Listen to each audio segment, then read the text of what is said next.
Well, my goodness, Madam Chief Justice, thank you. You know, it feels incredibly rude to stand with my back to her. It just is what it is, the setting of the stage, and the California Judges Association, the State Bar, and then the Commission itself. Thank you, thank you, thank you, and thank you. My judicial colleagues are here, the Family Law Division from Solano County, the Chief Executive Officer, other judges. Thank you for coming. I see two members of our local family law bar out in the audience. Thank you for coming. If I hear my comments reported back to me in closing arguments somewhere, you're toast. And then my family, both in spirit and in person, my wife, sibling, children, and grandchildren. You know, my parents are here in spirit.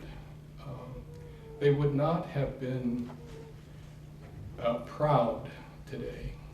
They really didn't see the world that way, of someone achieving recognition for doing the work that that person has. You know, the Japanese have a saying, if you can imagine an army of nails holding together a house, the saying goes that the nail that sticks his head up gets hammered. That's repeated over and over again to Japanese children. And so I don't feel really truly deserving of any recognition. Instead, for me, it's a celebration of access itself that is important today. Instead, I have a job. I've been blessed with a job that I love doing. I'm in the right place at the right time. And it's something that allows me to serve the public in a way that is meaningful to me. I'll try and explain how real this is to me in just a moment.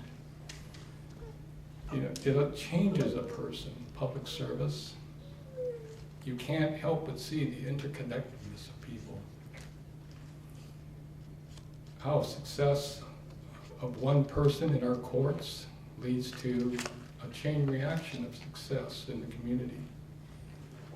One person successfully treating his or her addiction leads to meaningful employment, leads to stable housing, leads to reunification with children. And for those children, you can't help but feel for those children. It leads to stable families and stable education. The success just resounds in the community on a case-by-case basis, a family-by-family basis.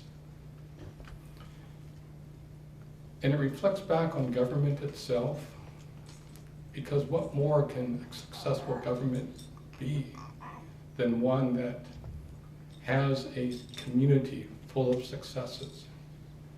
And it all begins with access. These words are not just rhetoric for me. You know, it's something personal, and I'll try and make it real for you. My parents would not have been proud, they would have been pleased.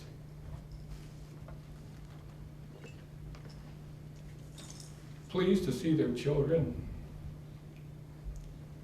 and grandchildren and great-grandchildren accepted as Americans. This is a gift beyond treasure. This great country, built on liberty, happiness, rights. It's a treasure worth sacrificing for. It's a treasure worth fighting for. It's a treasure worth dying for. It's something that it's beyond all value. It hasn't always been so for Asians. You know, our culture at one time was thought to be so foreign, so different, the values not the same as the dominant culture. There were laws that were prevented us from acceptance. Not being able to own real property, not being able to marry whom we please. And then December 7th, 1941, the day of infamy, having our very patriotism questioned. Children saying the Pledge of Allegiance one day, and then being transported by train to the internment camps the next. This gift of acceptance is something that is very real to me, something that I feel very deeply. In public service, being a high calling and having a job that I love gives me the opportunity to give back to the community something that was gifted to me, acceptance. And it all begins with access to justice. Because it was justice itself that overturned the laws. This very Supreme Court, California Supreme Court, made it possible for Filipinos to marry whom they pleased. Many, many cases are big cases, striking down segregation, allowing people to marry whom they pleased. The work that I do is not on that level, but it's very meaningful to the people who appear in the courts on a case-by-case basis, family by family, parent by parent, child by child. And it all begins with access. The phrase that it's the celebration itself, not the individual, that's real too. When you think about it, every family has a story. You know, I mentioned 4 or 5 of my generations of family. Go back in your family. All of us have been gifted this acceptance. All of us can use this celebration to connect to that. All of us can understand our role in justice, and all of us can pave the way for others to find their acceptance through justice. It all begins with access.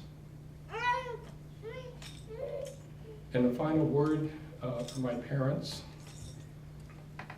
my dad would look at the clock and see it's 6 o'clock.